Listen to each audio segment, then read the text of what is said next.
हाल ही में आपने खबर सुनी होगी कि राज्यसभा सांसद संजय सिंह को पूरे सत्र के लिए निलंबित कर दिया गया। ये मुद्दा क्या है, आज इसके बारे में हम जानेंगे। दोस्तों, आप जानते हैं कि मणिपुर इस समय जल रहा है। मणिपुर के हालात बहुत ज़्यादा बुरे हैं।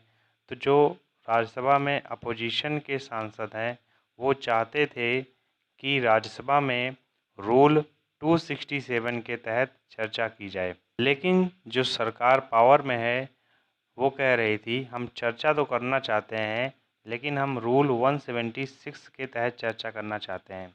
तो सबसे पहले हम जानेंगे कि रूल 267 होता क्या है।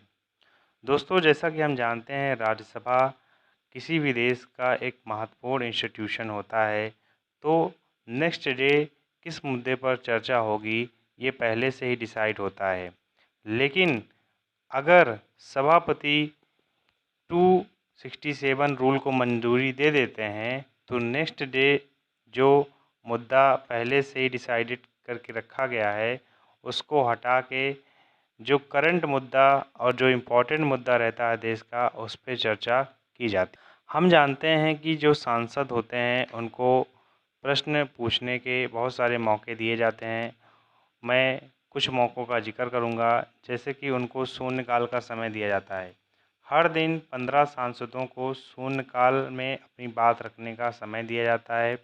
दूसरा, उनको क्वेश्चन आवर में ये समय दिया जाता है कि वो महत्वपूर्ण मुद्दे पर प्रश्न पूछ सकते हैं और उनसे विभाग से उस विभाग से जो रिलेटेड मंत्री रहेंगे, वो उसका लिखित या फिर मौखिक में जवाब देंगे। लेकिन जो सरकार थी, वो रूल 267 के तहत चर्चा नहीं चाहती थी, बल्कि रूल 176 के तहत चर्चा चाहती थी। तो अब हम देखेंगे कि रूल 176 होता क्या है। दोस्तों, रूल 176 में सांसद सभापति को लिखित में देते हैं कि हम इस मुद्दे पर चर्चा करना चाहते हैं, और जब वो लिखित में देते हैं तो उस पर 2 और सांसद के साइन होने चाहिए और उस पर एक कारण भी लिखा होना चाहिए कि हम किस वजह से इस मुद्दे पर चर्चा चाहते हैं। लेकिन रूल 176 के तहत आपको केवल 2.5 घंटे ही उस मुद्दे पर चर्चा करनी होती है। मतलब केवल उस मुद्दे पर 2.5 घंटा ही आप एक दिन में चर्चा कर सकते हैं। तो इसी पर हंगामा हो गया और जो सांसद थे तरह तरह के हंगामे कर रहे थे।